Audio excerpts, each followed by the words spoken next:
Assalamualaikum, ja, please seated. Assalamu alaikum. We gaan ons programma starten met die recitatie van Heilige Koran. So we'll start our program with the recitation of Holy Quran, and I will invite Ataul Latif Sahib, please.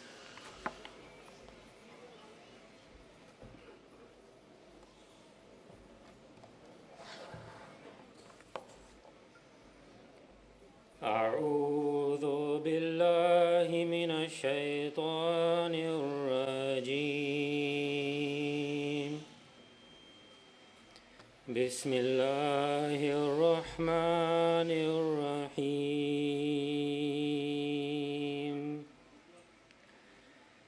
يا أيها الناس إنا خلقناكم من ذكر وأنثى وجعلناكم شعوبا وقبائل لتعارفوا إن أكرمكم عند الله أتقاكم إن الله عليم خبير. Ik zoek toevlucht bij Allah tegen Satan de verworpene. In naam van Allah de barmhartige, de genadevolle.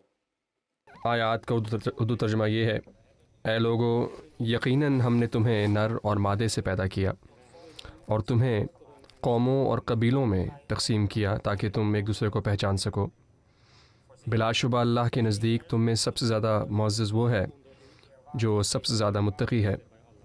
یقیناً اللہ دائمی علم رکھنے والا اور ہمیشہ باخبر ہے۔ سورہ الحجرات آیت number 14۔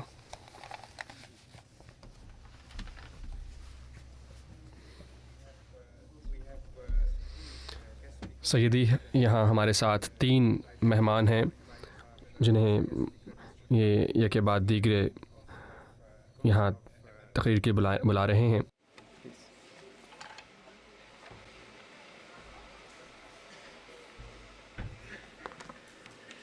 Dank u wel. Ik voel me heel erg vereerd dat ik hier u mag toespreken als gast vanuit Ermelo. Ermelo is een buurgemeente en het is heel bijzonder als je als wethouder uit een buurgemeente in een andere gemeente mag spreken. Maar ik doe dat hier heel graag, omdat ik u een heel bijzondere organisatie en vooral een hele bijzondere groep mensen vind. En het is ook heel bijzonder dat ik vanuit de wereldse gemeenschap, de wereldse gemeente, u mag toespreken als spirituele groep. Ik doe het heel graag namens de gemeente Ermelo. Want als Ermelo willen wij zelf ook een hele gastvrije gemeente zijn. Gastvrij voor onze inwoners, maar ook erg gastvrij voor onze gasten. En u bent vaak onze gast in Ermelo. Al meermalen jaren zijn er vertegenwoordigers van uw spirituele gemeenschap aanwezig in Ermelo om schoonmaakwerkzaamheden te verrichten in Ermelo. Wij kennen u niet of nauwelijks in Ermelo. Helaas zijn er weinig leden van uw organisatie in Ermelo actief. En daarom maakt het juist zo bijzonder dat er regelmatig mensen bij ons op bezoek komen om goede daden te verrichten. Bijzonder is ook dat u zo vaak meegewerkt heeft zonder daar wat voor terug te vragen. U komt van buitenaf en ontmoet onze inwoners. En bij alle schoonmaakacties die wij in de afgelopen tijd gehad hebben, horen wij ook telkens van onze inwoners terug dat het zo bijzonder is dat er een groep mensen uit Nunspeet zomaar op een vrije zaterdag naar Ermelo toekomen om schoonmaakwerkzaamheden te doen. Maar dat is niet het enige. Wat u brengt is veel meer. U brengt ontmoeting, u brengt verbinding, saamhorigheid en verbroedering. Zaken die heel belangrijk zijn in onze huidige samenleving. Want het is zo gemakkelijk om te polariseren of met de rug naar de samenleving toe te gaan. Zeker als je andere mensen niet goed kent. En dat is ook niet altijd gemakkelijk. Mensen die ergens voor staan, die hun nek uitsteken, ondervinden vaak veel weerstand. Vooral op sociale media is dat heel erg goed te merken, maar ook op andere manieren ontvindt u heel veel weerstand. En dat maakt u zo bijzonder. U zoekt de mensen op. U maakt gebruik van de vrijheid die ons land u biedt, maar u geeft daar heel veel voor terug. U geeft er liefde voor terug. En dat vinden wij in Ermelo heel bijzonder. En u bent in de toekomst weer heel vaak welkom, niet alleen om schoon te maken, maar ook om onze inwoners te ontmoeten. En ik wens u voor nu een hele inspirerende en een goede bijeenkomst. Dank u wel.